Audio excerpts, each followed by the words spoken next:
முதல் வாசகம் சாம்வேல் ஆகமம் முதல் நூல் அதிகாரம் 15 திருவசனங்கள் 16 முதல் 23 வரை. அப்போது சாம்வேல் சவுலை நோக்கி, நிறுத்தும், இன்றிரவு ஆண்டவர் எனக்கு கூறியவற்றை உமக்கு சொல்கிறேன் என சவுல் சொல்லுங்கள் என்றார். சாம்வேல் கூறியது, நீர் உமது பார்வைக்கே சிறியவராய் இருந்த போதல்லவா இஸ்ரேல் குலங்களுக்கு தலைவரானீர். ஆண்டவரும் உம்மை இஸ்ரேலருக்கு அரசராக திருப்பொழிவு செய்தார். ஆண்டவர் உமக்கு வழிகாட்டி, நீ சென்று அந்த பாவிகளான அமலேக்கியரை அழித்து விட்டு வா, இறுதி வரை போரிட்டு அவரை ஒழித்துவிடு என்று சொன்னார். அப்படி இருக்க நீர் ஏன் ஆண்டவரின் குரலுக்கு செவி கொடுக்கவில்லை? கொள்ளை பொருள் மீது பாய்ந்து ஆண்டவரின் பார்வையில் தீயதெனப்பட்டதை செய்ததேன்?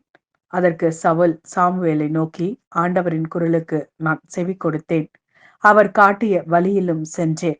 அமலேக்கியரின் மன்னன் ஆகாகை கொண்டு வந்தேன், ஆனால் அமலேக்கியரை அழித்து விட்டேன். ஆனால் வீரர்கள் உம் கடவுளாகிய ஆண்டவருக்கு கீழ்காலில் பலி செலுத்த தடை செய்யப்பட்ட கொள்ளை பொருள்களிலிருந்து சிறந்த ஆடுகளையும் மாடுகளையும் கொண்டு வந்தனர் என்றார். அப்போது சாம்வேல் கூறியது, ஆண்டவருக்கு மகிழ்ச்சி தருவது எரி பலிகள் பிற பலிகள் செலுத்துவதா, அவரது குரலுக்கு கீழ்ப்படிவதா? கீழ்ப்படிதல் பலியை விட சிறந்தது. கீழ்ப்படிதல் ஆட்டுக்கிடாய்களின் கொழுப்பை விட மேலானது. கழகம் சூனியத்திற்கு நிகரான பாவம். முரட்டுத்தனம் சிலை வழிபாட்டுக்கு ஒப்பான குணம். நீர் ஆண்டவரின் வார்த்தையை புறக்கணித்தீர், அவரும் உம்மை அரச பதவியின் நின்று நீக்கிவிடுவார். இது ஆண்டவரின் அருள்வாக்கு.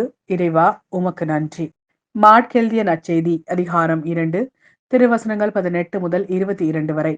யோவானுடைய சீடரும் பரிசேயரும் நோன்பு இருந்து வந்தனர். சிலர் இயேசுவிடம், யோவானுடைய சீடர்களும் பரிசேயர்களுடைய சீடர்களும் நோம்பிருக்க உம்முடைய சீடர்கள் ஏன் நோம்பிருப்பதில்லை என்று கேட்டனர். அதற்கு இயேசு அவர்களை நோக்கி, மணமகன் தங்களோடு இருக்கும் வரை மன விருந்தினர்கள் நோன்பு இருக்க முடியுமா? மணமகன் அவர்களோடு இருக்கும் காலமெல்லாம் அவர்கள் நோம்பிருக்க முடியாது. ஆனால் மணமகன் அவர்களை விட்டு பிரிய வேண்டிய காலம் வரும், அப்போது அவர்களும் நோன்பு இருப்பார்கள். எவரும் பழைய ஆடையில் புதிய துணியை ஒட்டு போடுவதில்லை. அவ்வாறு ஒட்டு போட்டால் அந்த புதிய துணி பழையதிலிருந்து கிழியும், கிழிசலும் பெரிதாகும். அதுபோல பழைய தோட்பைகளில் எவரும் புதிய திராட்சை மதுவை ஊற்றி வைப்பதில்லை. ஊற்றி வைத்தால் மது தோட்பைகளை வெடிக்க செய்யும், மதுவும் தோட்பைகளும் பாலாகும். புதிய மது புதிய தோட்பைகளுக்கே ஏற்றது என்றார்.